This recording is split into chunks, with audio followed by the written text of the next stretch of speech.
Ndewo. Ndewo nnọọ. Abụ m onye nta akụkọ Tọọtị mere gịnị Charles. Ndị m na-anọchite anya ha bụ ndị Adamazi TV, ọ ndị m na-arụrụ ọrụ. Aka ọrụ anyị wee na-agbasara ndị mba ụwa ihe gbasara omenala Igbo, ọkachasị nke na-eme n'ime ime obodo anyị. Taa anyị nọ na Municipal Garden nke Cross River. Biko kọwatụrụ na anyị onye bụ. Aha m Dr. Ekene Odinka, ọmụ Secretary General Igbo niile nọ n'obodo a.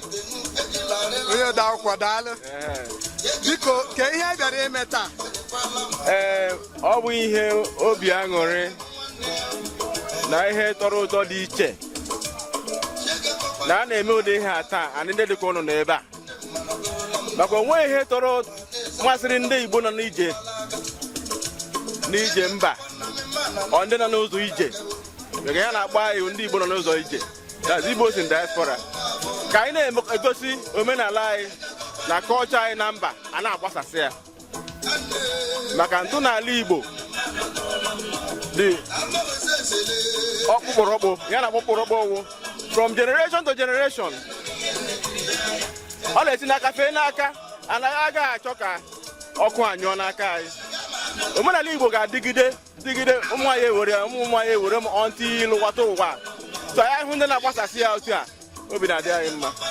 Ọ na-ahụ na omenala Igbo ga-esi n'aka fee n'aka. Biko nna anyị ukwu dịka ndị Igbo nọ na Cross River, o nwere ihe dịka mkpagbu ha na-enwe maka asụsụ Igbo ma ọ na omenala Igbo ma ọ na ejiji Igbo? Onwe ebe onye Igbo nọ, mmadụ nwere ike ịkpagbu ya. A na-anwa weta na-akpagbu anyị. Mkpagbu anyị nwere ewu n'onwe anyị nwere ịkụziri ụmụ anyị asụsụ Igbo. Ọ bụkwa ọwụ ndị mba ga-akụziri ụmụ anyị asụsụ Igbo, na anyị nwa ga-akụziri ha asụsụ Igbo.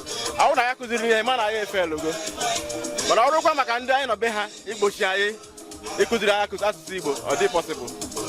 Maka ịga elu obodo ọbụla ị gara, after the population of the indigenous community, Igbo ewere second. And ala onye anyị ji ụgwọ, anyị na-enwe nke mmadụ. And ibedi imegide anyị dị ọrara ahụ. Ama m ihe m kwuru onye ode akwụkwọ ghọtara ihe ikwuru. Ọ ghọtara ihe ikwuru onye ode akwụkwọ. O nwere emume a na-eme na Calabar, ụmụ okorobịa Igbo na-etinye aka na-emewuti ndị nna iji na-amụta ihe gbasara omenala Igbo na ejiji. Ị mara ihe Igbo belivuru owo, nwa ewu na-ata nkwara, ma ha ewu ewu na-ata nkwara, ewu na-ata ihe nwa ya na-amụrụ, nwa ya na-ele ya n'ọnụ. Ewu na-eri ihe nwa ya na-ele ya n'ọnụ. Na this steeti anyị nwere 5 states. Enwere 5 Igbo states mekere up Igbo community.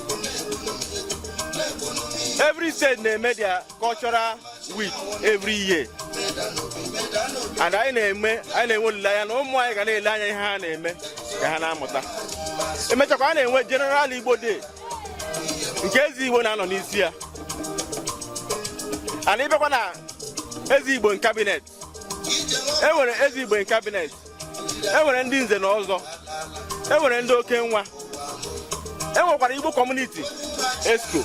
Ihe niile a ntụmala atụrụ ka enwee ike ine project akọshọ. And anyị nwere olileanya na ụmụ anyị na-ele anyị anya, maka ihe Igbo na-asọ ọwụ mmebọ. Ọwụ na ha ele anyị anya, ha ebido ịgaghị ụzọ, ma na ebido ime egwu atak. Ihe a nkọwara o doro gị anya? O doro ezigbo anya. Biko ndị ekpere na-ekpere ụmụ Igbo n'ụwa niile na TV station anyị abụ Adamazi TV na-agbasa ozi a. Ekpere m na-ekpere na mbụ, ekpere m na-ekpere TV station ụnụ na ụnụ ga na-aga n'ihu n'ọdị ndị dịka ụnụ ka anyị chọrọ n'ala Igbo na mba ije. Ebe ọbụla ụnụ nọ, ụnụ a na-eproject Igbo culture and tradition.